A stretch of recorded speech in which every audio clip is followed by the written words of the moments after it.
This video is sponsored by Squarespace. Where on the pantheon of to rank it? Does it? Yeah, I do want you to rank it. Because this is the internet. We don't sit on the fence here. We get on podiums. But that's hard.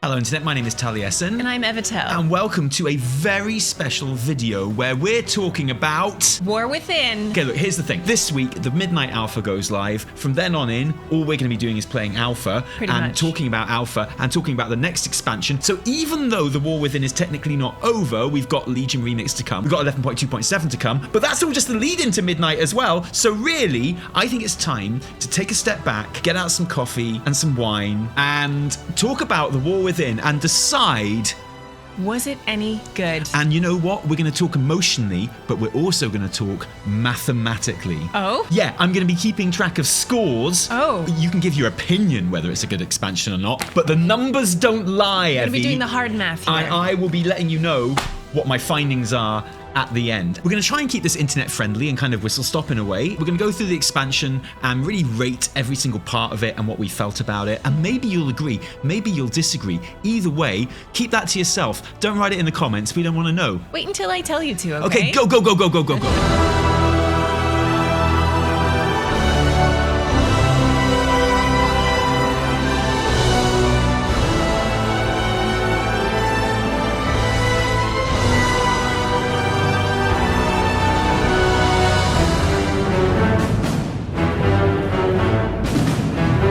The first thing we have to talk about with this expansion is the pre-patch. Right. You wouldn't expect me to say that, would you? No, I wasn't. Remind me what happened. I don't know.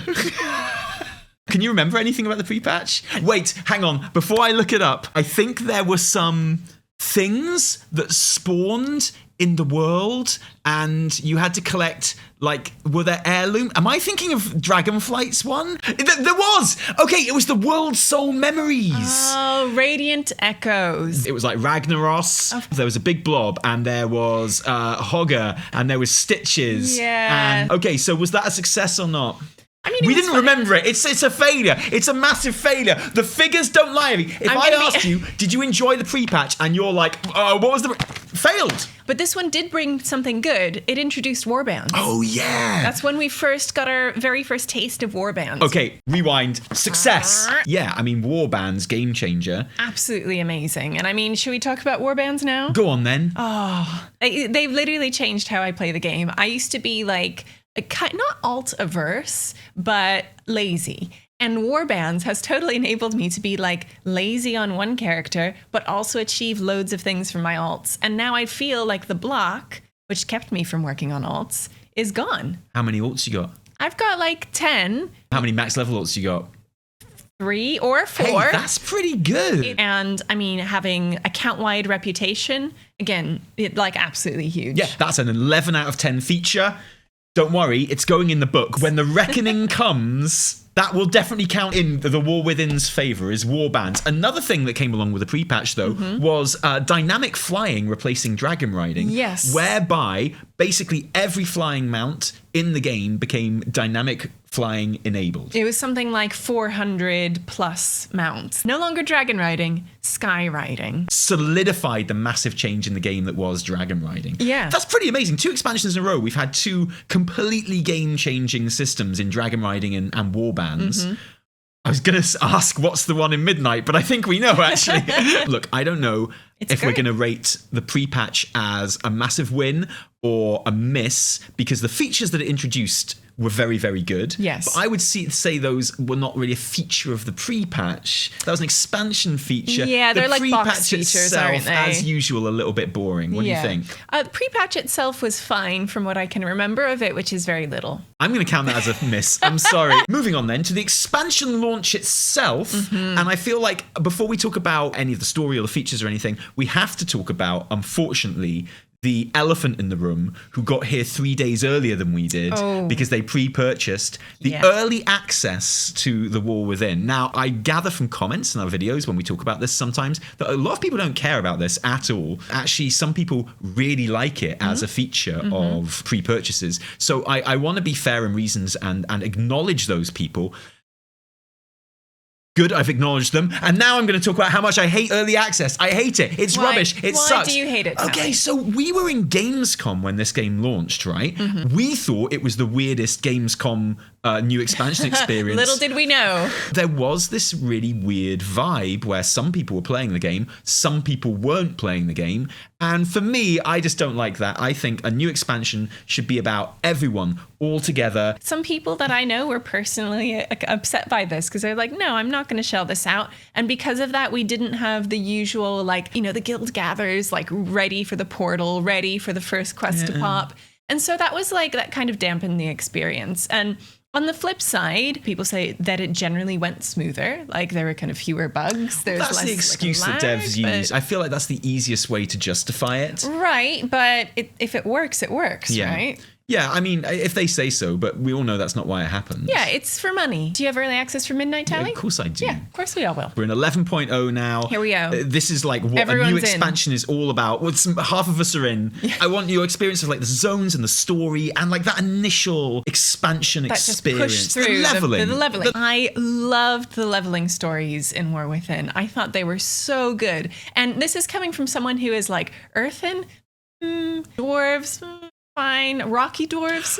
I had this really weird thing, right, where if they'd sold it as just dwarves, yeah, initially I'd have been 1,000,000% more into it. If Dorne was just like more a dwarf dwarves. city, exactly the same, but like a dwarf city, and they've gone, it's dwarfy, look. Yeah. It's in a mountain. Oh, okay. It's like, look at the little doors. This is just your nostalgia talking. Exactly. Yeah. And I was won over by the Earthen as well, but I actually do think if it was just dwarves, I think I'd have liked it more. Like, imagine you go back to Silvermoon in Midnight, and like, it's all stone blood elves. It's all rock blood elves. It's like, yeah, fine, that's cool. And even if they turn out to be really cool, it's like, yeah, I'm not really getting my elf expansion, am I? But Dorne is such a beautiful dwarven city. There's a part of me which is like, I just wish it was my dwarf expansion. Okay, that's interesting. And I feel like my dwarf expansion has been kind of like cheated out of me a little bit. Last Titan? Dwarf expansion? No thanks. Oh. Tuskarr expansion. What are you even talking about? Sorry, How dare you? And the thing is, right, if they turn out to be like stone Tuskarr, I'm going to be so annoyed. If they're like, it's the Tuskarr expansion, guys, and then it's Stone Tuskarr, I'm like, it's not the Tuskarr expansion, is it? Anyway, it doesn't really matter. It's just a little thing. I loved the intro quests. I loved getting to know the Earthen. I thought it was really cool, kind of discovering Dornegal, like the core way. And it's something that I think across the War Within has been really strong. Has just been like world storytelling and quest storytelling. Like, I loved the leveling experience those first few days, just no-lifing it. Dornegal and, like, the Isle of Dorne, beautiful. Like, just really gorgeous. Like, sitting and looking at this giant, like, rock guy, Did you find it a little bit empty, Dornegal, after the Dragon Isles? I remember that was, like, one of the initial reactions was, it's a bit flat. It's a bit kind of normal. Yeah, it's dwarfy, normal. It's normal, but I didn't mind it. It felt like a good transition, especially when we started going down, right? Like, always the best bit. Yes. So, I loved the Isle of Dorne, and then kind of like moving on, going into the Ringing Deeps, which I initially was like, this is the underground one, the one that looks underground. I was still like kind of recovering from Zarlak Caverns, which I didn't even play through all the way because I was like, this is too underground for me. But Ringing Deeps, again, I thought was really, really cool. Like they, the devs were like, look, this is going to be a lot of underground stuff, but we've made it feel pretty expansive. And I was like, okay. And Ringing Deeps was super cool. I loved the vibe in there. I loved, again, the stories that you got, like through the Earthen and learning about them and kind of going through there. I thought that was great. Low key, my favorite zone. Right? Like it really, really, really good. And like atmosphere, music, everything was like really top tier. So despite myself, I was like, okay, I actually really, really enjoyed that zone. And that's the one that I expected to like the least. No one can forget like your first glimpse of Hallowfall, right? Stunning zone. Like absolutely beautiful. And the introduction to it and coming in onto that little rocky precipice and then looking out over all of Hallowfall with like the music and the light. Hallowfall is a really special moment, and I think one of the things that's really satisfying about the zones and the story, the main plot of the campaign was like the best formed main plot of the campaign for a very long time. The way that the main story of chasing Xal'atath through the zones and always having a reason to go to the next zone and stuff, I thought that was really, really good. I thought there's a really strong narrative throughout it with like a beginning, middle, and sort of end, which really, really worked. Maybe just this started for me when I did Dragonflight, where I was like, I need to kind of like 100% each zone as I go through it. And I absolutely did that this time as well. You did, didn't you? Yeah, I did. Really I did. And I was like, actually, I know I should just move on to the next one, but I really want to do every single quest available to me because I'm enjoying the vibe so much. I think Hallowfall is one of the best zones ever made in the entire game. Amazing. And there was apart from the obvious things about it, how stunning it is, like there was a real sense of identity in the place, not just because it was the Arathi, because there was this real sense of like, there was a purpose for those people to be there. There was like one thing they were doing. It's like, we are here, we're trying to survive. Like, we didn't get here on purpose. We're here, we're staying here because of this big thing, and we're getting attacked all the time. Most of us are dead. We're dying all the time. There's not really enough to replace us. There's this constant struggle with the darkness and how it's like picking us off and wiping us out, and like it really is like everything we do is just to survive, and it's just so we can stay close to this thing that we randomly zap next to. And I love that. I think that's really cool. And there's a real sense with the Arathi of a bunch of people that you meet in a zone, a bunch of new people that you meet in the zone, clearly being set up to be very important in the long run. Oh, absolutely. Like, you know, you meet the Centaur in Onaran Plains, like, and you meet, you know, the Tuskar in Azure Span and stuff like that. It's like, great, these are really cool characters, really nice little culture they've got going on. We're visiting, we'll be gone again. But with the Arathi, there's that feeling of they are here now. They're very important. We take some of them with us. Like, they are now going to be important in the story. Overall, they're like a big feature of the game now.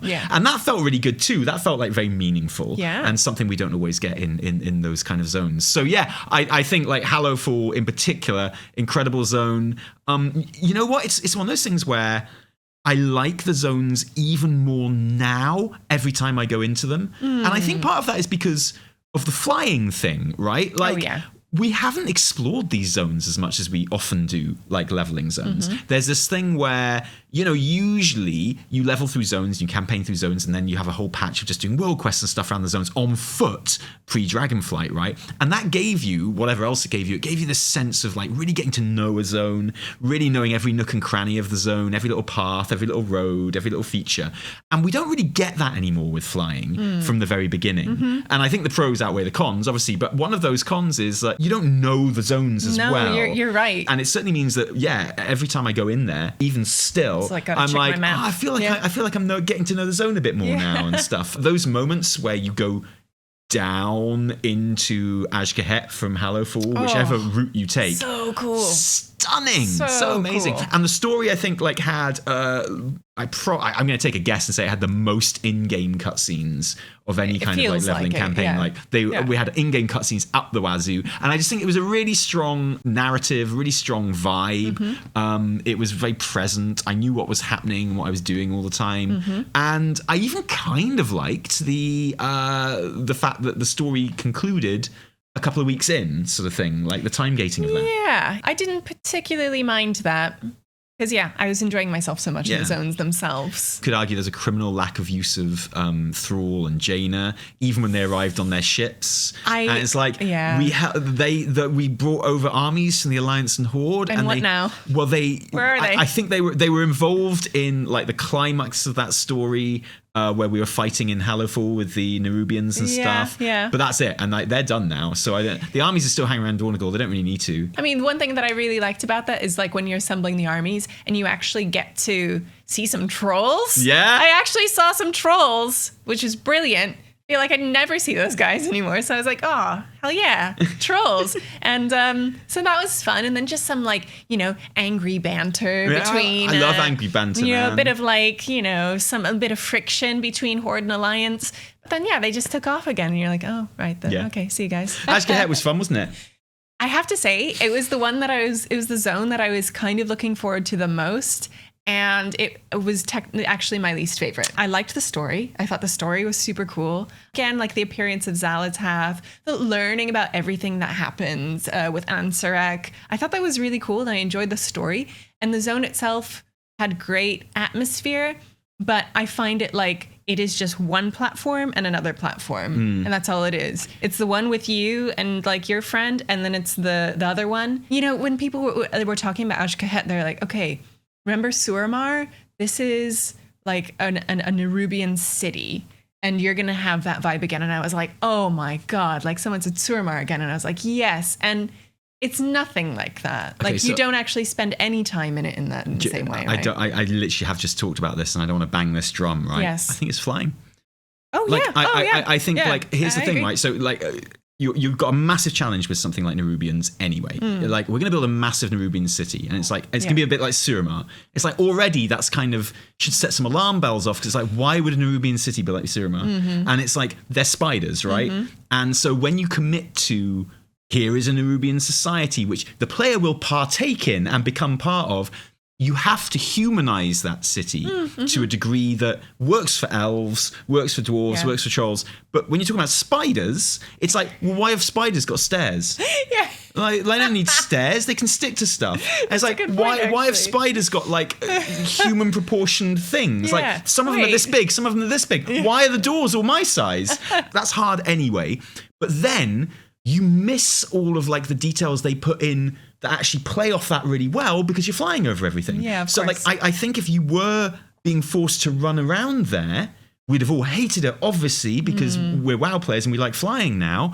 But you'd have noticed the ways that it was actually a Nerubian city, and the things that were different, and the things that did make it. And we missed that because you're just going from point A to point B all the time. Apart from doing little quests exactly, and we're not just running through stuff as much. Yeah. And I genuinely think that's an issue. I think there's something to that, but I don't hate how it played out. At the same time, I'm glad I didn't have to like run exactly. from No, platform to platform, right? Yeah, exactly. So do not make me do that. And if you do Absolutely. kind of spend time wandering around, you see stuff and you're like, oh, that's cool, because they're spiders, so they, okay. But and some memorable characters, Mr. Exactly. Sunflower, that whole thing. Like it was pretty cool. Yeah, I say the whole puppeteer questline's awesome. I love the puppeteer questline. That was really genuinely super cool, and the way they executed it, I thought was really good. When you were questing, I just always remember your shock when you delivered the Black Widow's husband to her and she ate him.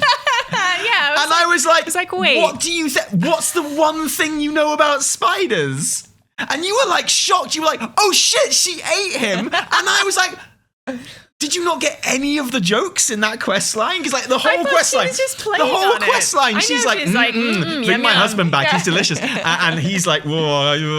She's a bit demanding. She's very old fashioned. She's very traditional, right? And like I was like, oh great, she's gonna eat him. This is funny. And you're shocked. You were like, what the?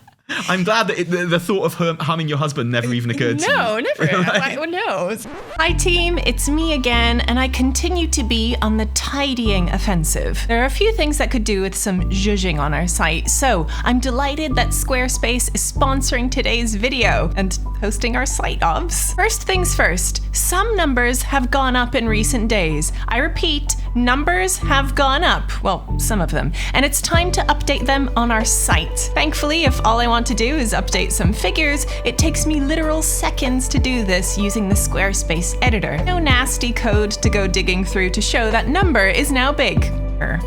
Biggish, whatever. I'm proud of it. And since I've been here, I've actually decided that I no longer want to grapple with this frankly insane text image box setup, which was literally impossible to keep aligned. So I finally deleted those, and I'm going for a new type of block from the many you can choose from on Squarespace, the trusty scrolling text. With minimal tweaking, I can now convey my stats more clearly and playfully. Look at those little wiggles in there. And above all, easily, which is a win in my book. And finally, I've decided to switch up our gallery of our 3 not quite professional photos taken in 2019 with a handful taken a full 6 years later to make sure we look all cool and high high-res and up-to-date. Oh, that's much better. Easy to place them in whatever order I like too. And let's be real, I can't upload photos of us wearing zhuzhy head mics without putting the word esports in there, come on. So there you have it, a couple of simple updates across the board, giving absolute maximum impact. Get a little shine for yourself with 10% off your first purchase of a Squarespace website or domain when you head to squarespace.com/Taliesin and Evitel or use code Taliesin and Evitel,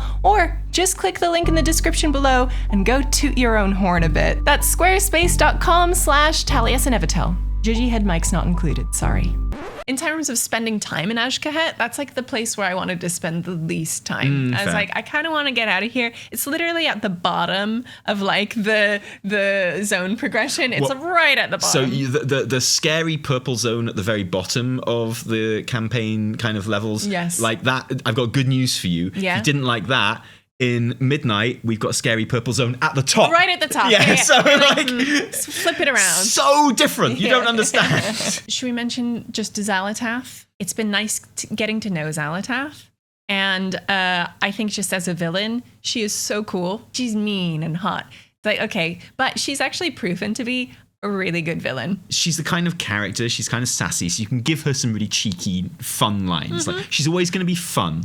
But I think the challenge for Blizz was to make her dangerous as well. They did that in the 2D cinematic that came out with, for the first time. I think it was like, okay, she can be kind of scary, right? Yeah. And then that glorious Dalaran stuff where she's the mage guy. And that opening cinematic where the mage guy's like, his neck starts growing, and then she's like Zalta, and like the killing of Khadgar. She is established as being very powerful and cool, and like the constant kind of antagonizing of Alleria, I think for the most part worked in the story. It is interesting that this is the first time we have mentioned Alleria in our review, I think that might be saying something. I like Alleria a lot. I think she's really cool, and I like having her and Xalatath as the thread that runs through this expansion. I think because Alleria has only one potential reaction to everything that's happening at any given time, and it has to be that way. She's angry, she's frustrated. Yeah. She always is, and everyone around her is constantly like angering or frustrating her. So therefore, like, she's almost the constant, and all the pieces are moving around her, right? Yeah. And because of that, every time it kind of goes to her, she's just like, I'm mad. She represents the single-mindedness in the group. Exactly. Right? That's her role, She's got is to do that. Be laser focused. Unfortunately, the way that manifests is like, okay, well, what's she laser focused on? Xalatath, right? Yeah. All she wants is to get Xalatath. And it's like, well, you're not going to get Xalatath because we need her. Like, it's like you have to keep on failing. And after a while, that just gets kind of stupid. Yeah. And it's like you have to keep on failing, getting even more annoyed with her by how sassy she's being, maybe having to trust her and work with her a bit, but then I shouldn't have done that. If you're making her role, I'm the one that hates Xalatath, it's like, well, unlucky, dude, because she's gonna make it into Midnight, and who knows, like, and it's like you can't be allowed to win, so you're gonna be like very frustrated, and that's just gonna kind of be annoying after a while. Exactly. Right? And like I say, I get why she has to be that way, because the story has to progress around her, and all of the other characters around her, and like you've got Anduin and Faerin, and she continues on this straight line. Because of that, like, she's not my favorite thing about War Within, even though she is kind of the thing that holds the story threads together. Anduin. Yeah, I liked following Anduin. I liked seeing his, he's awakening to this sound, right? He's taking us onto this journey, learning about what's happening with the world soul. Obviously, this expansion had to see him stop being sad Anduin at some point. Yeah, how do you think that worked out? I thought that was really nice. The story with Faerin and him kind of getting to know her, and I thought it was quite good. Like, he's a soft boy. Like, he's still super soft. I enjoyed seeing him, and I'm glad we have him along. I really like that bit as you go into Azj-Kahet for the first time, where he like reenacts his father's bit from Legion, where he jumps off the boat and stuff. Yeah, and I thought it was cool. Okay, Faerin. Oh, I love her. Yeah? Like, yeah, I think she's cool. I loved her story. I loved journeying around with her. I do get a little bit like, she's standing at the table in Dorne now, and I get a little bit tired picking up quests from her all the time. Once someone becomes your boss, do you mean it's impossible to maintain a friendship? But she's so sweet. She's so I really like her character, and I really like where we kind of went with her in the patches and stuff. And I like the role that she plays in the story. Mm-hmm. And I feel like she's a really interesting character to explore as well. The thing I always like to remind myself about Faerin, before Anduin, as a young woman, she's never met anyone her own age. She was 8 years old in like her old home. She stowed away on the boat, you know, with adults, all soldiers. The ships got zapped to Hallowfall. And like, she's literally the only child. Everyone else is soldier age, okay? And like, there aren't any other children there until people start having babies, you know, like 9 months later. And then she's 8 years older than all of them. So she's like, there's like an 8-year gap either side, at the very least, on the older side. And like, there's literally no one within 16 years of her, you know, in age. And she's literally never met anyone her age from when she was 8. And what does that do to someone? Like, and then she meets Anduin, who is her age, and like, what does that do to someone? Discordian Kitty refers to her as like the ultimate homeschooler, and I get it. I feel like I feel like it's part of a character that people miss. She's a cool lens to see the Arathi through, right? Like you say, she's had this really kind of an unusual upbringing, and so she's like, she's still like almost childlike in some ways, and but also extremely battle hardened. Right? Because she's only known the horror of war. Exactly, So only those two things. I liked her. Cool. Dagran. Oh, adore him. Love that little guy. Why do I still have to keep getting Titan disc shards or whatever? Just to really make sure they're still bad. Yeah. It's like, he's like, we've already sussed it. We know the Titans are bad now, but are they still bad? Are they still bad? He's like, I just need to do more research. An intrinsic part of the story this time round, of course, was not just the questing, not just dungeons with follower dungeons, which was super fun, but delves as well. New feature, but interwoven into the story. Again, will be happening more in Midnight. So how did that work out for you in War Within? I am like number one delve enjoyer. I had a lot of hopes for this because when they're like, we're introducing a way for like solo gearing. I was like, heck yeah, thank you. You know, it's like a challenging solo mode. And I'm like, okay, how challenging is this going to be? No. I like the idea of being able to undertake a challenge in WoW that doesn't rely on me relying on other people, or most often doesn't rely on me letting down other people. Fair. So remove that barrier. And then I was like, okay, cool. And I have to say, like, doing delves for the first time was pretty cool. And like, they were hard in the beginning, right? And you scale up, you level up, you gather your curios. Bran is there. We'll talk about Bran. I have to say, all in all, I am absolute number one delve supporter and enjoyer. I love it. I've filled out my vault more than I've ever filled it out in these past few seasons. I've actually geared myself up. I don't have an embarrassingly low eye level because I can use delves to get gear, to get gilded crests. Dude, getting my mythic raid appearances from upgrading gear from delves, it's brilliant. And I think it is an amazing feature that they've worked on, that they've developed over time. You remember Bran wasn't even a tank in the beginning. No. You could not have tank Bran. I love delves, and I think it's really changed how lots of like more casual players definitely play the game. But I think for everyone, it's like, you know, fill out your vault, right? Here's the thing I love about delves. I don't think it has changed how people play the game. I think it's just allowed a bunch of people to play the game like they play it more. Oh, yeah. Like, well, that's what I mean. I think that's absolutely brilliant. Yeah. Like, it doesn't actually even feel like a new game mode. It's just like, oh, there's a way for me to do this thing that I like doing more. Yeah. And that feels amazing. And be rewarded for it. I was like, delves are the thing that might be shit about The War Within. They're not. They're great. I wasn't surprised that I enjoyed them at the beginning of the expansion. It's like a new thing, like use them to level up. But what surprises me is how much I still enjoy them now and how much I still like them now. Totally, right? And like, you know, I look forward to the start of every season when my main goes in there and wants to fill out a heroic track doing 11s, right? I look forward to when I pick up my ults, like that's one of the first things I do to get some vault stuff. And then you had the Nemesis delve with Zekvir as well, so which cool. I loved. That was so great as like a little mage tower thing, which, okay, like it wasn't as hard as Mage Tower, but I mean, that double question mark one was pretty tricky. It's tough. It was pretty, and it was a good little dance and stuff. I took so much pleasure out of them. I love each season how they swap them up and put new mobs in there and like sometimes add some new objectives and quests and like routes and stuff like that. I just think it's a huge success, and like it shows you what a huge success delves were.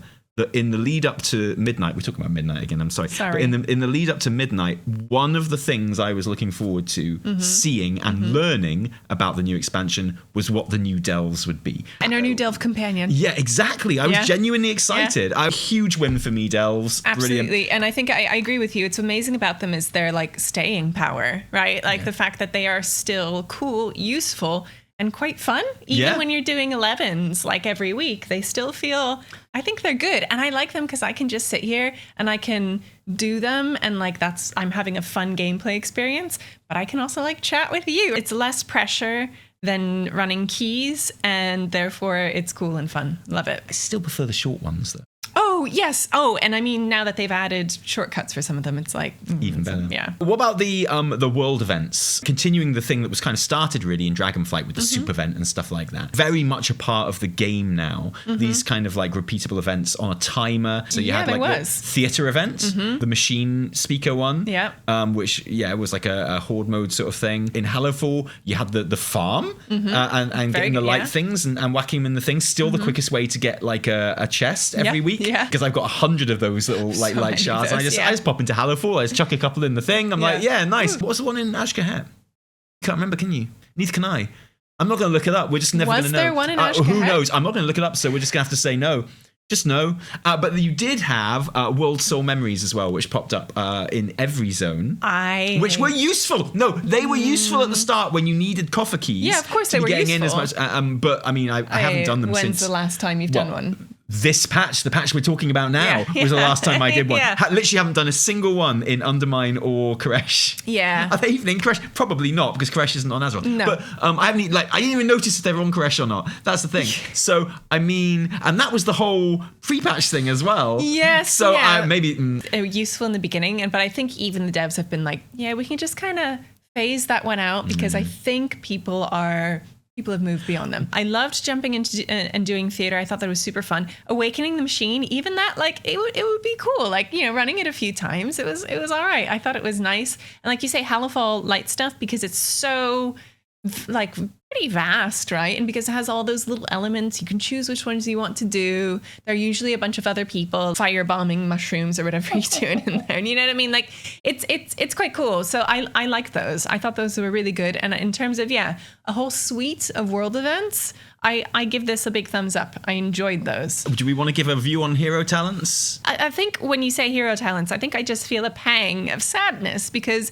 do you remember how excited we were? No, I don't. I never remember how excited I were about hero talents. When they announced them, because we were like, oh, this is the closest thing to like class skins we're going to get, right? Because it was very clear, very obvious they weren't class skins. But I know, but they could have been. And you know what? They have since become the thing where there is a meta and you do it, right? And then over time, right, they went and they added, Black Arrow now looks cool and has some effects. It's like, I'm still not a Dark Ranger. Are they there, and are they going to be there, and are they being like expounded upon in the future? Yeah, looks like it. Do I love that? Not really. I'm going to actually stand up for hero talents. Okay. And I'm going to kind of say they kind of, I think, for an idea that I didn't love, I think they've hit the sweetest spot possible. And, as someone who does like seasonal content, I raid, I Mythic Plus, in my experience of hero talents, the meta, I was expected in the first season to play Void Weaver. And then I was expecting the second season and now to play Oracle. Oh, yeah. And actually, the fact that I swapped between hero talents was a big refresher, because they feel very different. And like they do have different vibes. Do they for Disc Priest? Because for Hunter, for Beast but they did. So much, they look very different. And Void Weaver is one of the most aesthetically pleasing ones anyway. Oh, right? But they are literally like two very different styles of play. From my point of view, from my main's point of view, like, I kind of feel like it was a best case scenario where it was like, they were both pretty fun. Do this one this season and do the next one next season. And it really kind of added variety in my play in that sense. So this is as unoffensive and fun as I think it possibly could have been. Okay, you know what? Fair. I think I may be looking at it from the hunter's perspective. You know what? You're right. And actually, in those early days, like swapping between Dark Ranger and Pack Leader, it was kind of finding the vibe, finding it. I do like the different like aesthetic variety you have.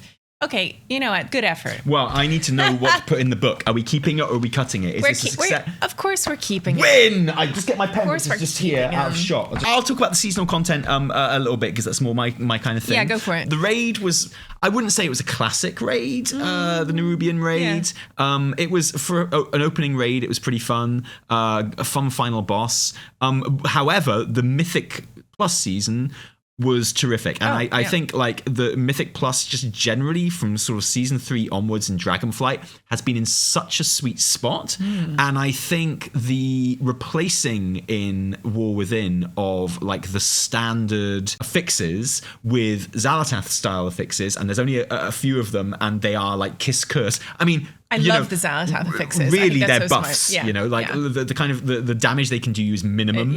If you're playing properly, and the kind of like the inconvenience they cause you is minimum, and they just give you a big buff. And I think that's such a good change from Mythic Plus. I know we're always complaining about Mythic Plus, but if you actually compare its journey in the last couple of expansions, like it's easily the best it's ever been. It's getting better all the time. Yeah, I just want to jump in as someone who doesn't like do loads of Mythic Plus, having to grapple with like conceptually the past affixes. I found them like slightly overwhelming. Yeah. Whereas now, I don't know, maybe it's because they're all Xal'atath themed. I was like, Yeah, but they're all buffs now, right? Yeah, I know. So, like, yeah, exactly. But now I'm like, and they're conceptually, they're just variations on kind of one thing now. So it's easier to confront, even as like more of a newbie, right? Yeah, losing the affixes at a certain level and stuff just getting harder. I had a great time in season 1. Good. More fun than I had in Dragonflight, and I was loving Mythic Plus in Dragonflight. I played a healer, a tank, and DPS, multiple tanks, multiple DPS. I just had a terrific time. And Dawnbreaker, which I will... You are, dude, I will world's die number on one this hill. Dawnbreaker fan. I will clip inside this boat and die in it, okay? Dawnbreaker is the best dungeon ever made. There is nothing cooler than just getting on your flying mount and flying from ship to ship when there's explosions going on, and like in the middle of a boss. And I think the way they use the flying in the dungeon is so clever. The only thing that kind of falls short a little bit is where you're chasing the final boss at the end. They could have done something more fun with that, maybe. I love it. I think it's a fantastic dungeon, which can go so wrong. The vault is in like a great place this expansion as well. Like just really democratizes. Oh my god, with vault is the something catalyst as well, which I know are like, you know, they're from Dragonflight, but they've been tweaked and they've been iterated on those systems, and they're just terrific now. And I think Mythic Plus has just never been better. I think it's got better all expansion. You wanted to talk about UI updates that came with the opening patch as well. Don't forget that in War Within, I think this has been the advent of this rollout, very gradual but very big rollout of like essential UI and quality of life updates. In 11.0, when it launched, we got a new map. Which again, people are like, whatever. But like new map rules actually has a legend, actually like works properly. Our spellbook was updated. Do you remember how big the spellbook used to be? Yeah. It has a little search function. You can search it. Like we live in the future. we do, right? I feel like I'm in Back to the Future 2 and someone's just got on a flying skateboard. And it's continued throughout the expansion. And it's some things that we're like, hey, you know, we should have had this from a long time ago. But we have them now, and they are great. And they've definitely added to like the overall like great vibe in War Within. Would you count the opening patch of the War Within as a success? 11.0, like from the launch, I think was a really, really great like start to an expansion. Yeah.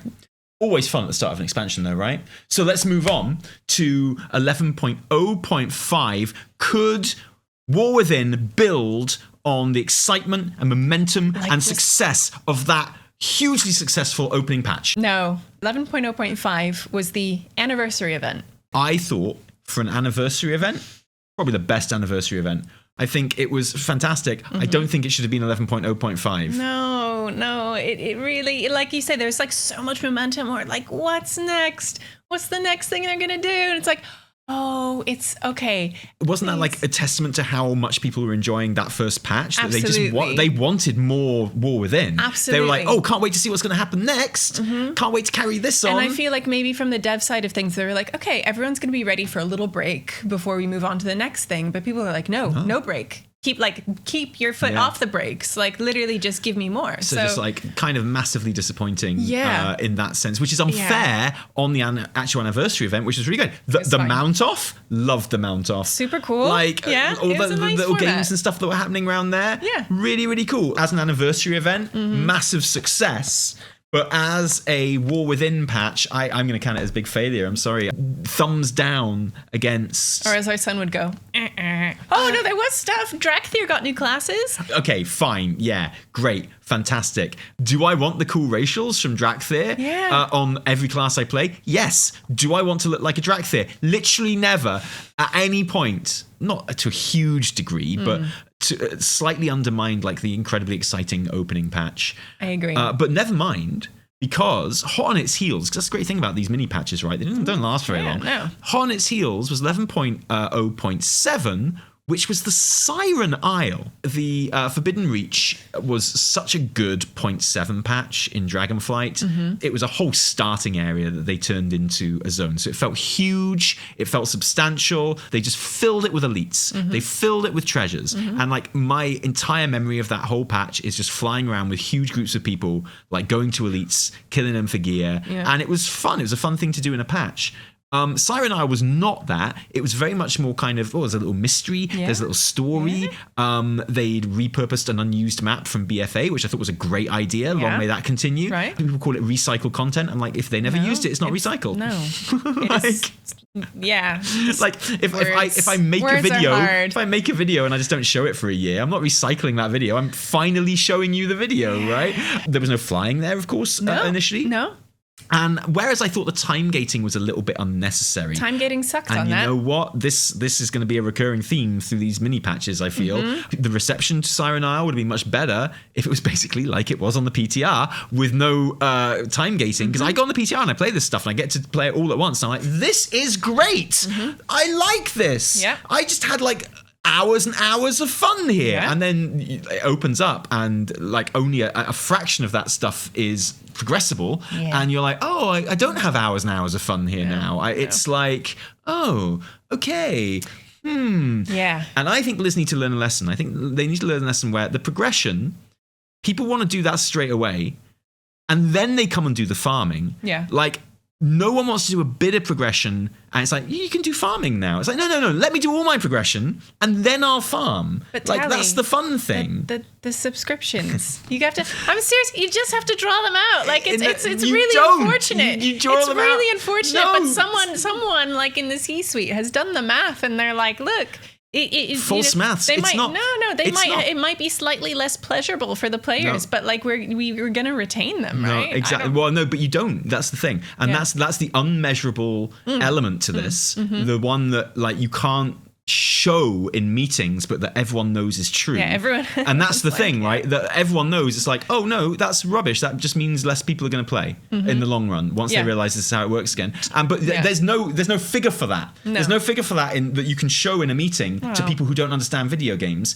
You retain players by making a fun game and a fun experience. Do you want to know how I played Siren Isle? How? I did like the first week. I thought it was super fun. We got Cersei's circlet, right? And I got the circlet. And then I kind of did it for a little bit more. And then like I literally did not touch it until the last week. And then I logged in again after a couple of weeks, did my catch-up quests on Cersei's circlet, and then I was done. And I had a really good time those first few days and that week playing it. You know, I remember running around and being like, I like doing this. But then you faced with the prospect of any kind of like time gating, I was like, I am literally not going to touch this, and I'm going to come back at the end. I would love to have spent time exploring Siren Isle and farming it and getting all the things. I would have done that, I think, if I'd been allowed to complete my progress in my own time, because then I'd have had like 5 weeks ahead of me, and I've gone like, I fancy going to the Siren Isle and doing this thing. Yep. But when it's like a weekly progression like that, it's like, okay, well, I'm not going to bother doing it now because I know I have to come back to the Siren Isle to progress this thing next week, so I'll do it then. But then you don't, because you go back and you progress the thing, and then you're like, well, I know I'm going to come back next week to do that. So there's never a moment where you feel kind of like, I'm done with the stuff I have to do, now I can do the stuff that I kind of want to do. Just feel like doing for fun. Yeah, because you eke out the stuff you have to do for so long. Anyone who understands video games knows that's going to create less engagement overall, you know? Yeah. But you just can't show it. It's like, yeah. It's a hard thing to argue in like a meeting to shareholders, right? Arathi, ear customizations happened in that patch. Humans and cool That's a weird transition. Sorry. Yes, brilliant. Sorry. As everyone thought they would, and I'm glad they came so quickly. I'm glad they didn't dick around with that. Yeah. And just went, oh, humans can have elf ears now. Good work. Yeah, Fantastic. well We didn't get like the elves being able to have round ears thing, which I think I was hoping for, and maybe no one else on Earth was hoping for. Yeah, are you kidding me? No. Oh, yeah. Imagine Lorthamar, but now imagine him with human ears. That's wrong. Overall, I thought it was a good, for a 0.7 patch, it was good. Mm-hmm. I like that they kind of leaned into like a mystery around the Isles and stuff like that. I thought that was kind of cool. Mm-hmm. I quite liked like the whole storm phase of the Isle. Because again, I went in the PTR, I was doing the storm thing, and I was like, well, what happens if I just run out of where the storm thing's happening and go into the Isle? There was all these new quests and mobs and stuff there, and I was like, this is fun. Overall, it was good. I think it wasn't done favors by the time gating. I think people would have enjoyed it more without the time gating. I think people don't appreciate it as much as I think they should as a result. I'm a big fan of it. I Overall, like a win, I think. Yeah, I'm going to call it a nod. A win is a bit too much. Yeah, I'm going to call it a... Okay. Yeah, yeah. Yeah. I can't fault you. Apart from all that shouting you said about, yeah. Would you say it was as good as the Dragonflight equivalent, the Forbidden Reach? Maybe not as good as, because I was seeing the system again, like the circlet again, and I was like, oh, the circlet. Yeah. Notice how we haven't even talked about the circlet. Yeah, no, it's like okay, I already know this, and it just felt like kind of a rehash of. It's okay to use that stuff again, but that's recycled content for you. I mean, yeah, but also like. I kind of like getting a powerful item in a 0.7 patch. I don't mind it. Which then transfers into the beginning of the next phase. I think that's quite a fun thing to do in a 0.7 patch, because what you're doing then is like you're taking something that I think the game was missing for a while. It was good that we got rid of the AP grind and the infinite upgradable thing, expansion wide farm. Yeah. But then there was just a moment in Dragonflight where you were like, kind of miss that to a certain degree. and Blizz felt that too, and they brought it back in a very, very kind of unintrusive way where it's like, okay, it's literally, the season's over. Yeah. Here's a powerful thing. You grind it. You use it next season, and then it's gone again. I think there is room for that kind of gameplay, and I think that's probably the least intrusive way of doing it, just to scratch the itch without making it a big deal. I think the problem is rings are very boring. And belts are very boring, and you kind of have to do it with boring items because you don't want to. But I don't know, man. Would it be fun to have a weapon like you can't go there that you get in the 0.7, and it's just got a cool thing, but you replace it with a heroic weapon first chance you get? Maybe. Because honestly, I like. That is my favorite thing about the rings and the belt, is replacing them. Oh, yeah. Like, there is no moment of getting those things where I feel more joy than the moment when I actually unequip get rid them. of it. You don't want to have that feeling with a weapon, though. That wouldn't feel good. How about this? In a 0.7 patch, you get a weapon that has like a cool effect on it, but the effect is kind of designed for the next season. Okay, it's like a shooty thing or a healy thing, or it's just got some cool effect. Yeah, okay? I like it. Okay. And how about when you get to next season, you're using the weapon still with the effect. Yeah. Okay, but you're still hunting for a better weapon. One of the things that happens next season is an NPC appears, and you can like go to them, and they will break down that weapon for you to turn into an enchant that you can then put onto your next weapon next season. So you carry on the effect from the weapon that you got. I get you. And like it still represents your grind, but it doesn't stop you getting a new weapon. I got you. Because you're like, oh, brilliant, I got a new weapon, and I still get to keep the effect from this weapon, so I'll grind it up, and it's like a permanent enchant, like your head one, like it's always there, you know, in your bags, and you just apply it to any weapon you get that season. That's not bad. Anyway, sorry. Yeah, it was fine. It was fine. It's fine. What it did do was it whetted my appetite for a proper major patch again. Oh, yes. And it's time for us to move into 11.1 Undermine. We got the city. We got the drive system. Yes, we did. We got the raid. We got the new delve. Got the new Nemesis delve. Yes. Underking. We got like a whole underpin. Sorry. We got a whole bunch of goblin-y stuff. We got renown track. We got raid renown for the first time.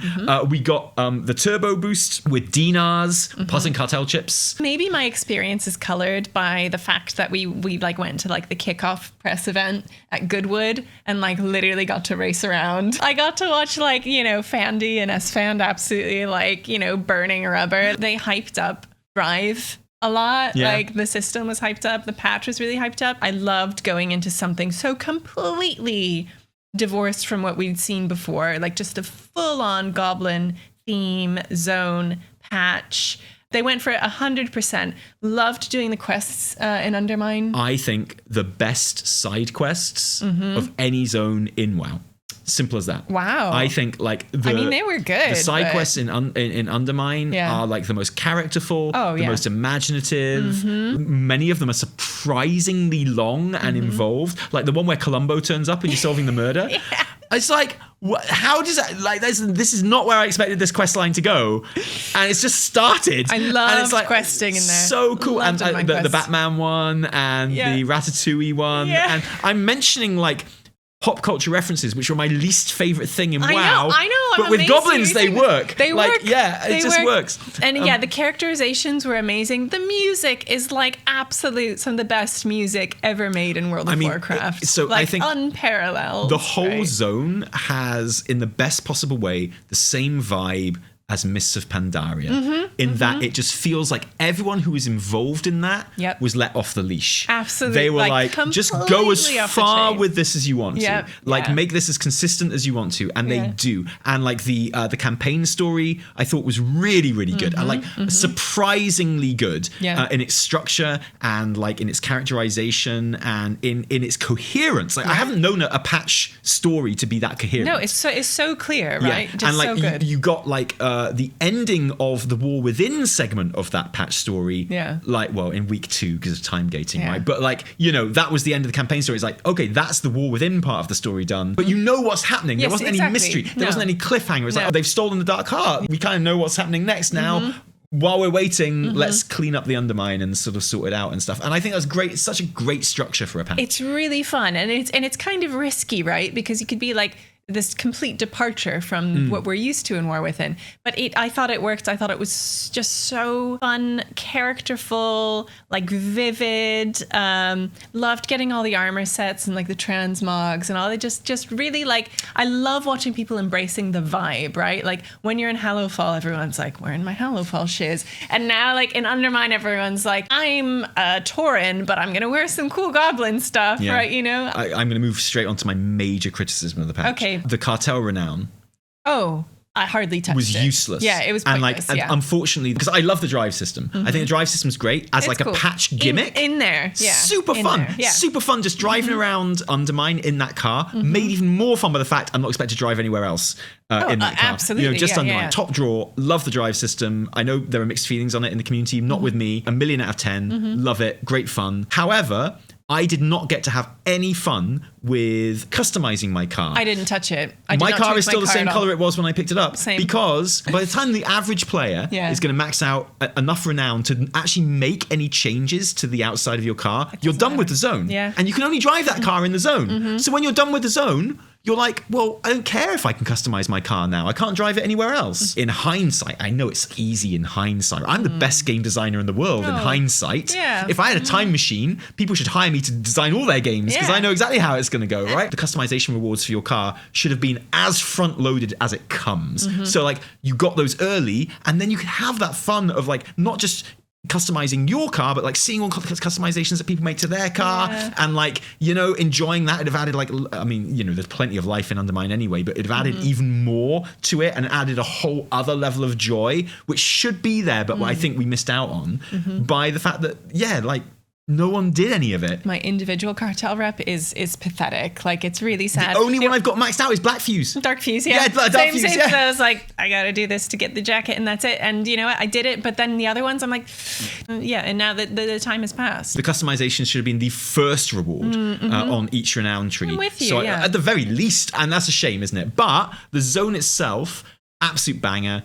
I adore every moment of it. It's so three-dimensional. It feels so packed. It's so alive. And that absolutely transfers into the raid as well, which I think is one of my favorite raids ever. Brilliant. Liberation of Undermine is an amazing raid. Things about that raid, which will stay with me for the rest of my WoW life. People getting squished by the first boss before it's even started. Yes. Huge win. Love that. Excellent news. And the way they turned into literal slabs of meat as well when they got squished. Loved that stuff. I loved, again, people getting run over by the cars as they were crossing the road. It's just next level. Fantastic. Yeah. Absolutely brilliant. Kicking it off right towards the beginning with the face-off between the gorilla and the dinosaur. Like, so fun. I'm always a huge fan of a conveyor belt boss. Oh my God, yes. Like, so good. Never seen a conveyor belt boss I didn't like. Muggsy was a great boss as well. I was initially disappointed that we didn't spend enough time in the Galagio, because I was like, that's the unique look of this raid, right? It's the carpets and these assets we don't have anywhere else. But I kind of think it worked. I think nice. It was great doing the Katamari Damacy boss. Like, you know, like you say,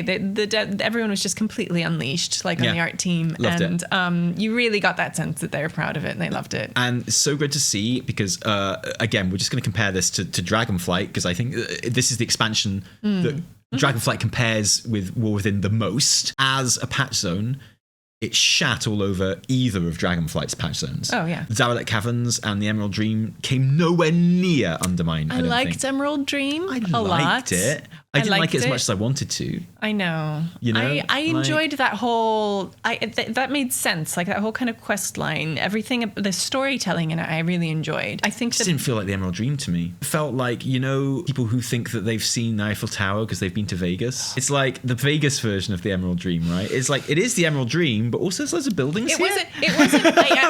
I didn't get hung up on that, but I get what you're saying. Undermine was amazing, and not just better than anything that Dragonflight had to offer. I think it's like genuinely one of the best patch zones of all time. I love the climax of the story campaign where you're leading the rebellion. Brilliant. And the march on the Galagio, so good. pulling down the statue and stuff. Good. Just like so cool, like really Absolutely great. And like so much character, and they're very modern feeling characters, aren't they, goblins? So you can kind of do that. Do we want to talk about the disgrace that the poor old Resnick getting silenced? Yeah. Both by not having a voice and also being shot. I understand it was like kind of an issue probably on the side of strikes and negotiations and things like that. But it was very jarring given how alive everything felt to have like one of the main characters literally be silent. And they are giving the performances of a lifetime, these goblins. And I think that's the thing, like so good. Zalatath, Gallywix, Two Stooges thing going on is like the sassy kind of back and forth I did not know I needed. No. Really, really good. But a really cruel thing about Resnick not having his voice in there is that his voice is also not in Operation Floodgate dungeon, which it should be.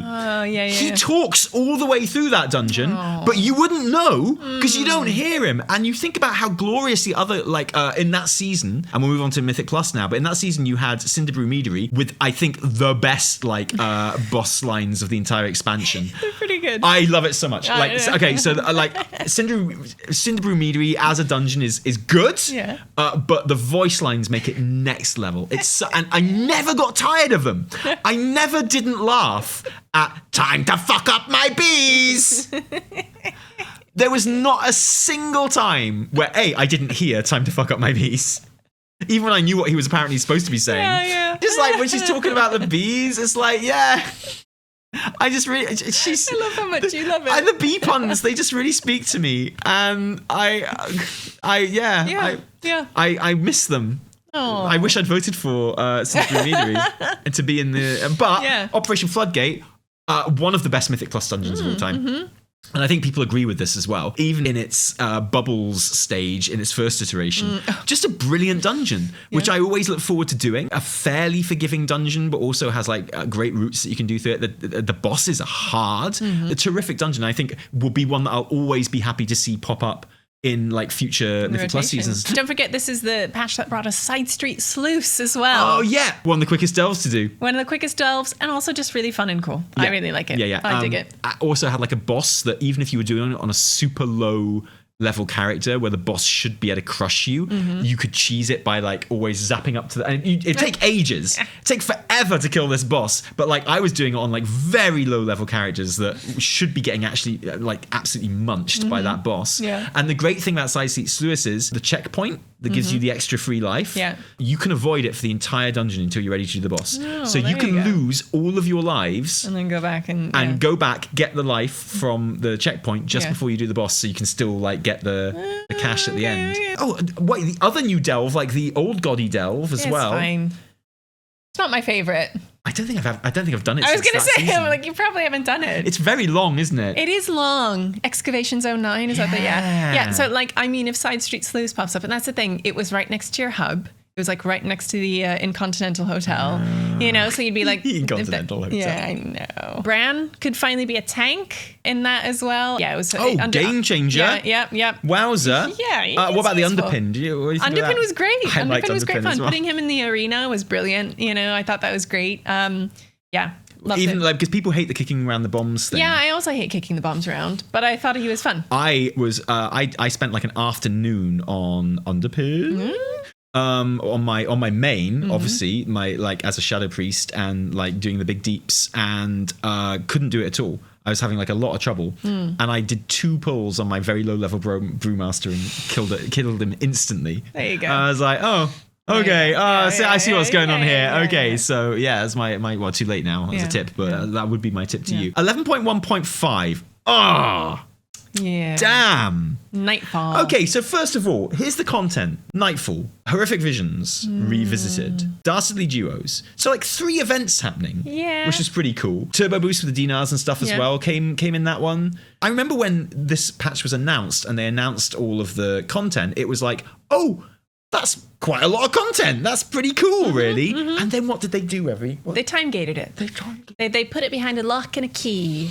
They locked it, and then they made us watch them swallow the key, and they're like, don't worry, I'll shit it out later. And you can go through my shit looking for the key to unlock the rest of it. I think that'll be fun, won't it? Look forward to that. The most kind of, telling example of this was time gating Dastardly Duos, which like we went into not knowing anything about it, and we ran it a couple times, and we were like, hey, that's kind of fun. Yeah. The 2 of us just doing this goofy thing, like, it's fun. Again, because it was Dastardly Duos, I assumed that you have to do it as a duo because that's what the name is. That's what it's called, That's what it's called. But really, you need to do it as a threesome because you need a tank in there. Exactly. Because the tank and Dastardly Duos, what an idiot. Garrick, I'm glad she's getting booted from Exile's Reach.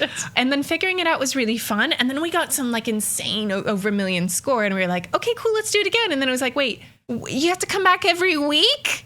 Yeah. No way! Do you know the most fun I had in Dastardly Duos? Yeah. When I didn't play it for 4 weeks. Yeah. And then it was all open, and I came back and did it all in one go. Exactly. And I loved it. Yeah. And you know what? If I'd been allowed to do that in the first week, I might have come back and tried to set high new scores and stuff like that. But I sure as heck wasn't going to do it after waiting for 6 weeks. Absolutely. You know? And it was pointless trying to set high scores until the later weeks. Oh, it was such a shame. So it was like such a waste. That wasn't even most people's first experience of the patch because that didn't come in until like 4 weeks into the patch or whatever. Yeah. Like the first week of 11.1.5 was basically just Nightfall. Oh my god. And guess what? Didn't work. No, it was broken. didn't work. So it wasn't even Nightfall. I didn't even do it. Exactly. And I literally, because I remember like the general wouldn't pop for me. And then I came back like 3 weeks later and did it because... And everyone's like, oh, you don't have your cool like Nightfall rep. And I'm like, no, it felt bad off the bat. And then I was like, you know what? And then along that, you had like Horrific Visions coming in as well. Well, later. Oh, yeah, of course. And that was time gated, but not so badly. That felt good, actually, because that I was farming to get the currency that I knew I was going to need the next week to upgrade my thing a bit more. Well, yeah, that had like an actual power gain there, which you needed. The problem with Nightfall being the only content, apart from the fact it was broken, so most people couldn't even play it, and that's bad. But okay, bugs happen. I want to judge the content on its kind of like own merits. It's literally on a timer. You can log in, and if you're not at the right time, it's just there's no content to do. No. And then you can do it, but then you have to wait for it to be on again, which is fine if there's stuff you can do whenever you want as well. But there wasn't. So why this stuff didn't all release at once? Well, I do know why. It's because of Filthy Moolah. Yeah. But again, it just made everyone hate the patch. And there's good stuff in that patch. It's pretty good stuff. It's really good. Yeah. But unfortunately, like, and we talked about this on our podcast and stuff, ad infinitum it feels. So there's been lots of events around kind of getting you back in the world and getting you kind of powered up and all that. The Winds of Mysterious Fortune and the turbo boost and dinars. Yeah, how did dinars work out for you? Because people were very, very excited about those. Initially, they appeared on the Renown track. Yeah, and we were like, for the raid, which I thought was really. By the way, I really enjoyed the Renown track for the raid. I think it's fun. I thought that was really cool. Yeah. It had like such an easy catch up as well. If you missed any, it's account wide as well. I like the soft nerfing of having the power increases coming from the Renown, which is I think, quite an elegant way of doing it. It's nice, I think, isn't it? yeah. And then when you get your kind of belt later on as well, and that nerfs it even more. When Dinars first came out, and there was, again, a lot of changes in communication along the way, which were like, oh, you get 3 of them. And it's like, no, actually, you get 9. And it just really kind of killed it for me at some point. I was like, oh, I ended up doing it. I ended up getting a couple I feel like as a pieces of system, gear. it's overcomplicated. It is, exactly. It doesn't need to be that way. It's just free gear at the end of the day. And not being able to get, like, the mythic gear people were upset about, I remember. But Okay, so that was a big change over the Dragonflight iteration. Yeah. This time it had weird rules where you had to, like, if you beat a boss at any level, you could get the heroic version of the loot, but you had to beat the boss at mythic level to get the mythic version of the loot. And likewise, if you wanted the mythic version of dungeon loot, you had to defeat the dungeon at level 12. Much easier than defeating a mythic raid boss, I think. I was going to say, yeah. But okay, fine. In Undermine, all of the best trinkets were on later bosses. Mugsy, Moxie, Boxy, Jigsy Jar. Serious mythic Getting play, like a basically. Jaster Diamond. Yeah, Jaster Diamond. Holy shit. You can be like, I'm probably not going to get that at Mythic. And then there's the thing of, well, I'll spend it on the heroic version. And it's like, well, now I haven't got a dinar. So if we do go off and beat it on Mythic, then it's like, it just felt kind of weird. And I do understand it. I don't know if there's a better way of doing it, though. Yeah. I'm not going to learn if there is, because it's going to be exactly the same this season as well. You also had the Turbo Boost event, which just kind of also just bumps your gear up a little bit. Oh, right? yeah. You get an extra couple of tracks okay, on your gear. so one thing that I think is really, really working this expansion is the gear upgrades. Like, just generally, I think, like, the combination of the Vault being very democratic, the Catalyst, the upgrades, and I think people still complain about the names of them and stuff, but the crafting system as well. I think there's so many ways of upgrading your gear, and like, I love the upgrade system because it means even when you get the gear that you want, there's still a little bit of work to do on it, just to like upgrade it and stuff like that. And I think that's quite fun. I think that's quite cool. Yeah. And it encourages me into content and stuff. I love the Turbo Boost, just bumping up the heroic and mythic. Really nice to have. Kind of like item levels. It was fun. And again, just a soft nerf for the content. Yeah. Those things worked really well, but not enough to save the patch in my opinion. Alas. What should have been a good patch with lots of cool content, it was actually ruined, and people will always think of this patch as being a bad patch. I'm going to write down bad patch in my book here. This is a big loss for the expansion, even though the content itself was quite good. Let that be a lesson to you. Yeah. What happened in 11.1.7? Legacy of Artor. Oh, people loved Legacy of Artor. I had no beef with the Arathi Highlands campaign at all. Okay, what do you think of the janky cinematic? That's all people want to talk about. Like, No, I just don't care. I think maybe it's because I'm old. I don't know, but I'm like, I literally don't care. It is a single in-game cinematic, and it was a little like it was a little janky. So it's like, that happens once and then I move on. but it's like, okay, I just don't care. Yeah, exactly, I'd rather a janky, goofy cinematic in-game cutscene than no in-game exactly. cutscene. And I enjoyed the campaign. I thought it was fun. I thought the campaign was great. Yeah, so like that kind of story element of itself, I thought was fine. This patch brought in a lot of other features as well. So we got lore walking for the first time. Patch for me was like, really cemented the Blizz ideal of like, let's go back out into the world and like reacquaint yourself with stuff that's out there and stories that are out there, and we'll put this in a nice package for you to experience. So lore walking was one of those, and I thought that was a really nice way where they're like, okay, Xalatath, Ethereals, learn about what's about to happen. Yeah. Like, stuff is going to happen in the next patch. Get yourself ready, learn about these stories, Arthas, whatever. But like, you can enjoy these stories in a really, really like easy format. The fact that they actually put new quests in as well. The Shadow Priest artifact quest, which some of it that like, people haven't had a chance to do, but then putting the extra quests at the end that show her with the old gods and then putting the dagger, just genius. Just like really, really good. You got that bit at the end of the ethereal quests, which set up that Locust Walker and Venari know each other and are the same thing, But the best lore walking for me, Arthas, because I just hadn't had enough Arthas yet this expansion. No one knows the story. And kind of like, when I go to a party wearing my Motorhead t-shirt, and I'm like, no one's gonna know this band. No, and people are like, I like your Motorhead t-shirt, and I'm like, yeah, it's a band. Yeah. Did you know that they did Ace of Spades? You've probably never heard of that song because you don't know enough about music. You're not as good as next week I'm going to wear my Nirvana t-shirt. Hear me out, Tally. There are actually lots of people who have started playing World of Warcraft recently and might not know much about Arthas. Yeah, do you know what though? I don't think I actually told the story of Arthas particularly well.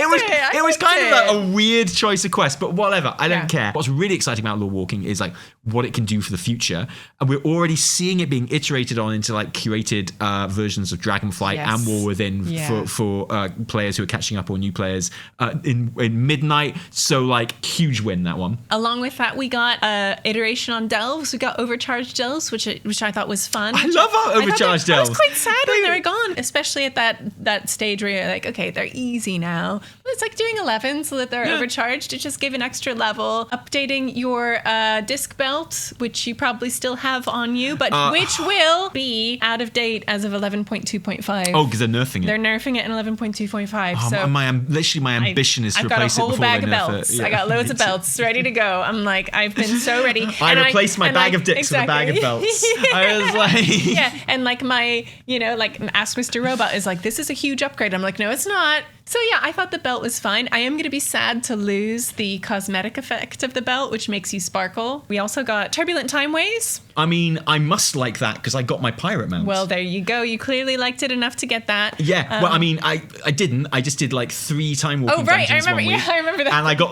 got it, and I thought it was like a drop, and I was like, "Hey, is this rare?" It just dropped for me, and they went, "How did you get? That's not available yet." And I was like, "I don't know, man. I just did like." A time walker, and it's like, how many time walking dungeons have you done? I was like, not many. I didn't do any for the last couple of weeks, but I did a couple now. I just got the thing, like, and they were like, Tally, F you, man. It's like, what? I was like, I just thought it was a lucky drop. I don't know. Sorry, dude, but I got my pirate dragon anyway, so I don't care. Good. And then at the same time, we had the Greedy Emissary event, the Diablo crossover, which was. It was fine. Those red versions of the anniversary sets. Yes, so of course you got the that tokens. Gave me a reason to do that stuff, man. That was brilliant. I loved that. It was good, and it was fun being, particularly in Undermine. I didn't bother doing it in any of the capital cities, but like because it popped with most of the rares in Undermine, and then you just group up. Farm the rares. And it's brilliant because you have people in their cars outside the hotel, just like pulling donuts while they're waiting for the next spawn and stuff. It was really cool. But the thing that absolutely had me in a chokehold in this patch. I was not expecting this at all. It was the Collector's Bounty event. Oh my God. I have not gone so hard on farming legacy content as I did during this event. I feel like the atmosphere in the community, people were just like, I just got invincible. I didn't get invincible, but it doesn't matter because I know you did. But you didn't on my third run. I know, and like there was really no ever, by the way. There was like no greater feeling than and I was like, okay, I really want to get the Drake from Stonecore. Oh, you farmed the shit out of that as well. I did. I was had so proud of you. Over like 50 pulls on that one in the end, and that was my routine. Like I'd run Stonecore 10 times, and then I'd go, do some laps, and I was like, why not do Firelands? Like, why not do like legacy raids and dungeons and stuff? And just going back and getting all of like the sick, like mythic armor sets from Shadowlands, like doing the raid there, doing Sanctum. I really loved that event, and I hope they bring it back. Not too often. Obviously, that kind of event is going to have diminishing returns. Yeah. You bring that event back again, and it's like, well, I've already got Invincible. I've already got Gmod. I got it last time, right? Yeah. Is there a feeling like that? Is that a thing of like, oh, it was cool getting all those mounts, but kind of feels a bit weird now everyone's got these mounts? No. I was like really pleasantly surprised by how fun it was. It did feel amazing. I was not expecting to engage with it at all. I wasn't expecting it to be such a community feeling event. Everyone was everywhere. It didn't feel like an individual thing. It felt like a real kind of... Everyone was doing it. It was fun. Like some streamers were doing it, people in the community. Like it felt really, really good. I did take you back to old places and doing old things. It was an unexpected win for me. We're still missing a couple things. Oh, what? The only way I can play the game now, single button rotation. And not just single button rotation, but the rotation helper as well. Exactly. Which, I mean, I actually find legitimately useful for new they're classes actually and stuff. truly helpful. Yeah. And again, like as an accessibility feature, single button rotation, go absolutely wild. As someone who just wants to play on a Steam Deck or whatever, go crazy. Have you used a lot of it then? Because I feel like it's one of those things that everyone was using for a little bit and then they don't use anymore. But it's still just like great that it's there, right? I'm glad that it exists. I think it's really cool. Yeah, huge win. After the disaster of 11.1.5, 11.1.7 Absolute Pretty good. banger. Pretty now, I good. would put a big win, but I don't know if you remember that janky cutscene from No, like, I don't Legacy of actually. Arator. I don't actually. But don't you understand, Evie? There's a bit where their swords don't completely touch, and they move their mouth a bit too much. There are too many women. And there are then too many women in she this doesn't even cutscene. kill her at the end. She lets her go. Yeah. Which She's I've been so assured makes low it bad. T. Even with the janky cutscene, it's still a win. Yes, Tally. Okay, well, 11.2.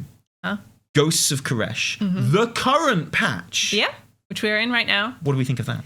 I don't know if I'm the right person to ask about this. I absolutely adore this patch. Like, I love it. Not just because I'm kind of biased and I love ethereals. This patch will, like, live on for me as one of my favorites of all time What ever. do you love so much about it? Oh, let me tell you the ways in which I love Ghosts of Caresh. I love the setting. I love that we've gone to Caresh. I love the actual, like, the place where we're at. It's brilliant. I love using Tazavesh as like our base. I wasn't expecting to love that so much. Me neither. I love think it, though. Yeah. I think it's great. I love the ethereals. I love the brokers. The skybox, the vibe of the zones is the music is unbelievably good, and I have never heard anything like it, and I love it. And I mean, it's WoW just- music is always really good. I genuinely think maybe more than ever, if you haven't been playing the last 2 major patches with the music on, guys. you're actually not doing it right. You're missing It's something like, really important to like the story, the vibe, And especially the with Caresh, I storytelling. think, Yeah, yeah. Caresh, like I've so many just great memories of like, especially up at night at the PC with my big headphones on. It's so big. Just they're huge. And just like immersed in the world, and like the vibe and the atmosphere of Caresh is beautiful, and the music really adds to that. I love the story quests in Caresh. I love just like the journey. Oh, okay. So the Xalatath team up. Yeah, quests? the Xalatath team up quests, like, again, because it's so transparent. Like, she's just like, I'm gonna dick you so hard.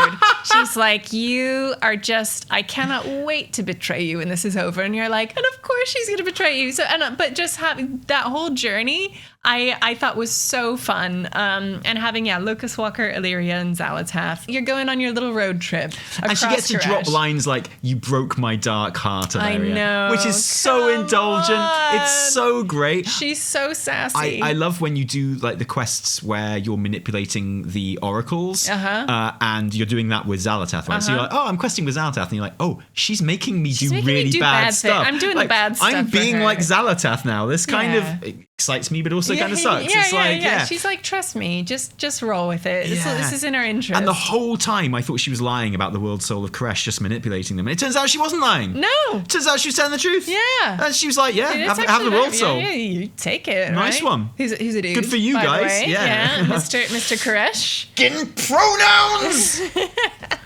And, Dimensius at the end. Dude, I mean, so good.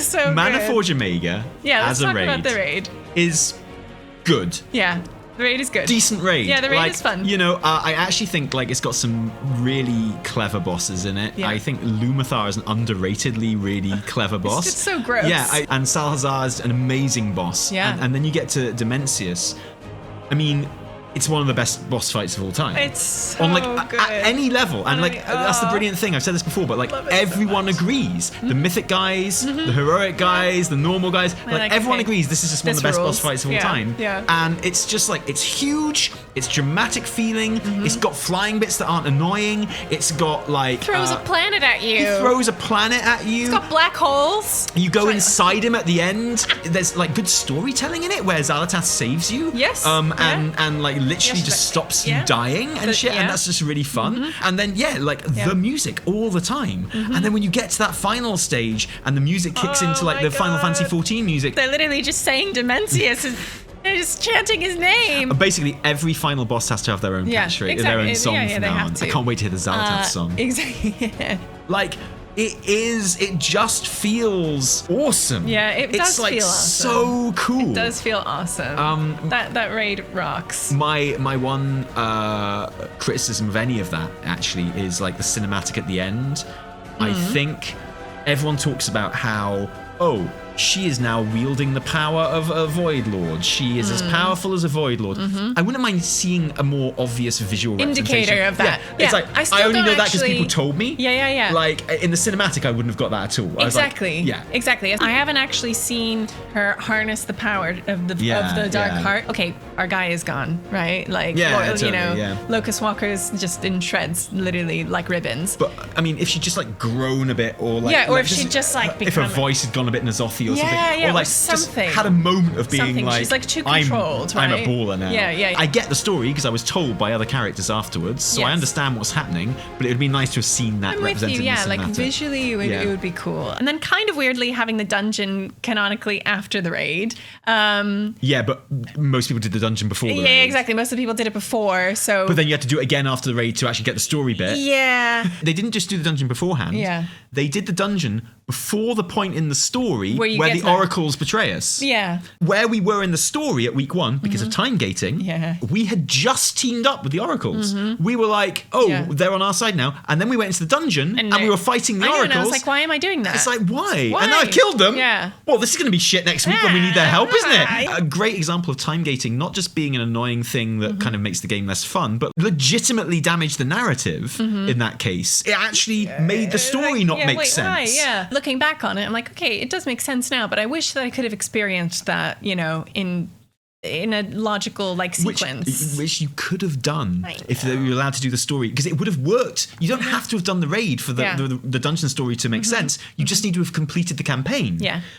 So you should have been able to complete the campaign. I know. I love how different Caresh is from Undermine. And I love how desolate it is. It's a criticism people lay at it, but I'm like, no, that's like totally exquisite, up my alley. like Outland vibes. Love it like, so much. very lonely feeling, and that works because it's a warning about what happens if you lose. Exactly. On Azeroth. It's like, this is what happens to Azeroth if you lose. If like Xalatath is allowed to do what she wants to do, if you lose, this is what happens. I am the world's biggest ecological succession stan. I love ecological succession. Have you finished it? No, but I love it. The first couple of weeks of play of this patch is like you in a lonely desert with like void ice and like mummies and nothing living at all. You know it. And the ethereal, and then you actually just go around in an ecodome with like this incredibly insistent music. It's really beautiful. It really works. Like this renewal of the planet and copulation and taking photos of bees with hats on and like it's awesome. It's really good. Really sweet. And it's probably the most important part of the story in terms of what is going to happen next, sort of thing in the World Soul Saga. And then doing the Ecodome Aldani dungeon and then, seeing the Soul Scribe sacrifice herself and then kind of give herself to the rejuvenation of Caresh. It's really nice. And you see a little animal, like it's really nice. Something we haven't mentioned, which might be quite telling, phase diving and Rishi reps.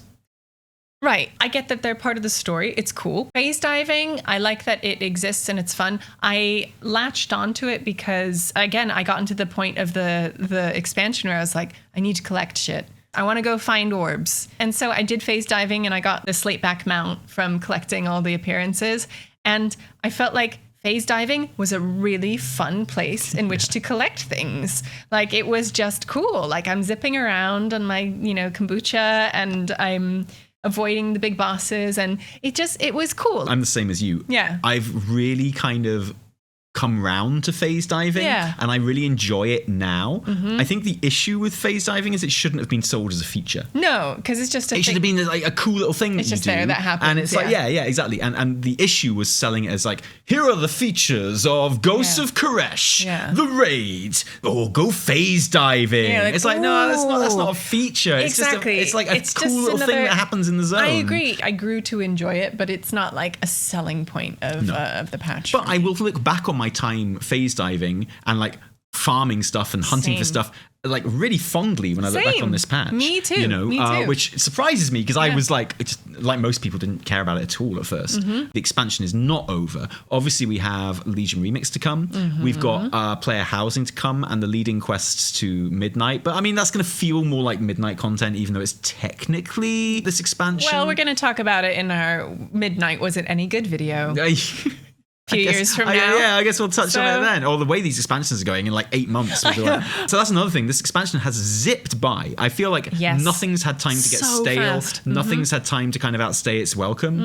In a way, that's like, you look at the stuff like there was no chance to really enjoy the customizations in Undermine. Maybe that's like a symptom of that a little bit. In most of the time, you'd expect to spend more time there and to actually really enjoy that element of it. If this is the way we're going with expansions now, then we're gonna have to start front loading those kind of rewards. They do that actually in Caresh. It's like you get all of that transmog super quick. As a narrative, do you think as a whole the story of The War Within worked? Do you think it was good? It's a funny one because we've entered the World Soul Saga, right? Yeah. We're in chapter 1. Because of that, I think it's given them some freedom in how they're telling the story. And we've gotten this from Delves already, where like things have kind of moved around.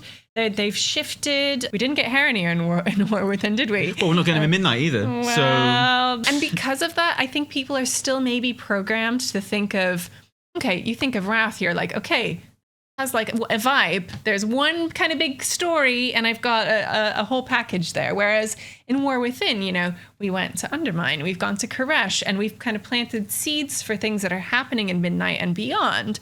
What's really helpful is just for me to be like, okay, War Within doesn't have to have like one single vibe or atmosphere or goal. It's just kind of the first part of telling this wider World Soul Saga. You still want a good ending, though. I agree. You still want a satisfying ending. I'm not saying that as like a cop-out. It just means that I'm like, so when I look back on War Within, I think of stuff that happened in the main zones that had its own story. Undermine had its own story.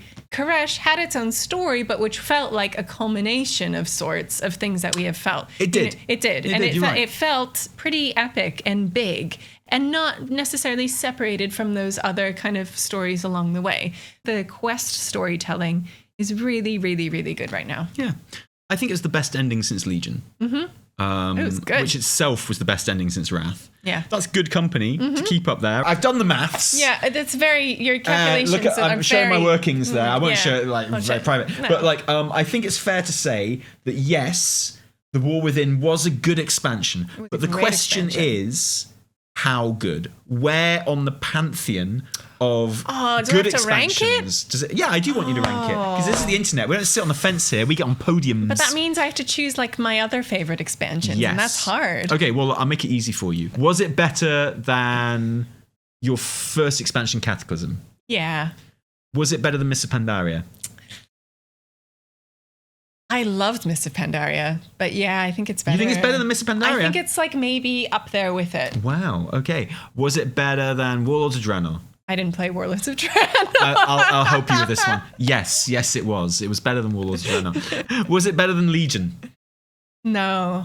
I love Legion. Why wasn't it better than Legion? Because I love Legion. Because I have nostalgia for Legion. Sure. Which I will confront, which I'll come face to face with in Legion Remix. And then I'll be like, actually, it wasn't so good. Yeah, exactly. I'll be like, yeah. I just think Legion was such a cool. I mean, you had your artifact weapons, you had your class halls, you had systems that like really made your player. At the end of the day, isn't it? Yeah, that made your player feel so important and like singular. And then of course the story was so cool. Yeah. It's hard to top Legion for me. Yeah. Was it better than BFA? I also love BFA. Me too. I'm a BFA stan. I love BFA. It was better than BFA. I adore BFA. I think thinking emotionlessly about it is better. Yeah. Exactly. There's so many feelings I have about BFA. I think like rationally, it's in any objective measure, it was a better expansion. In terms of, but BFA had a magic. Oh yeah. It being straight after Legion as well was really good. Mm-hmm. Was it better than Shadowlands? Oh, it's a tough one. It's a hard one. Don't do that because people will take you seriously. Was it better than Shadowlands? Please, God. Yes. Okay. Is it better than Dragonflight? This is a hard one because Dragonflight, it was like the rebirth. The rebirth, honestly, literally was. Yeah. They were like, oh my God, we have to make this really good. It's a new era of WoW. Do you know what I call it now? Because you've got the classic era, okay? Vanilla, TBC, Wrath. Yeah. The establishment age, okay. Cataclysm, Mists WoD, although WoD straddles. And then you've got the AP era, which is Legion, BFA, and Shadowlands. And now you've got the player first era. Ooh, that's what I call this current era. Okay. From Dragonflight onwards, the player first era, where they really just went, actually, no, let's just do everything that makes them feel good. Dragonflight did really feel good, and especially coming off the back of Shadowlands. I think I prefer like the launch zones in Dragonflight. I think the 2 patches in War Within way better than Dragonflight. Yes, absolutely.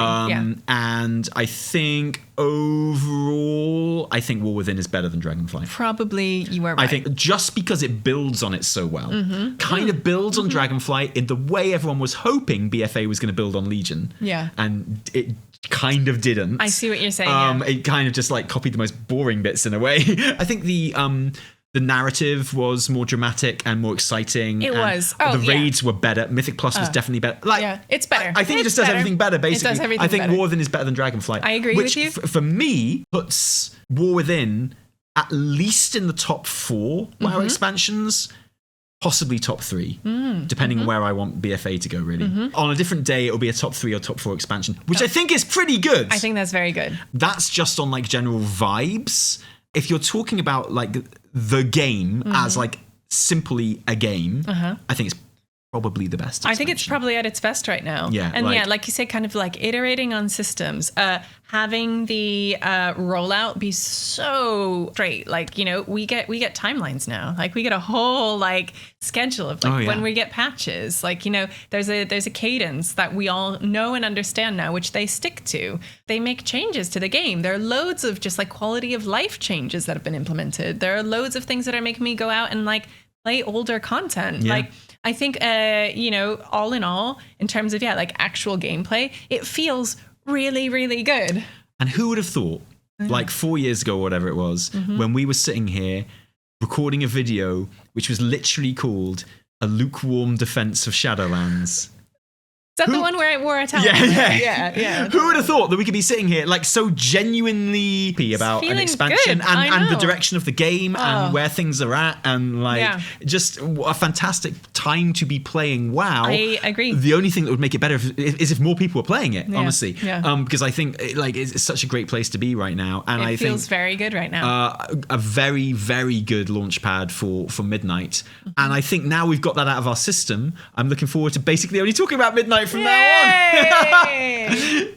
Thank you, War Within, for a spectacular time. Thank you for carrying on the good work of the expansion that will probably go down as saving World of Warcraft Dragonflight. Yeah. Thank you for setting things up so nicely for Midnight. You will go down as one of the good ones. One of the goodies. Thank you so much for joining us for this video. You know when I said you shouldn't comment down below? I was telling the truth. I just don't want to know. So if you've commented already, go and delete it. I don't care. I don't want to hear it. I'll already have seen it. This video is about my opinions and her opinions. You don't even matter. Let us know what you think about the expansion. Any problems you have with it in the comments below. Is there anything we missed? Because we made notes, but we've definitely missed something. To be honest, this is like the longest video I've ever seen in my life. So, I mean, I don't know how much has actually made it into the video and how much I've cut out. If you like this video, don't thank us, thank our patrons who give us their actual real life money to all of our work happen and also feed our kids. So thank you, patrons. Without you, there would be a whole lot less Taliesin and Evitel. If you didn't like it, downvote the shit out of it. Remember, my name is Bran Bronzebeard. Look, you can keep that one. No, I honestly, him losing a hat one season and then him losing all of his clothes except his hat the next season, top tier joke. Like genuine, maybe the best joke ever in WoW, honestly. It was really good.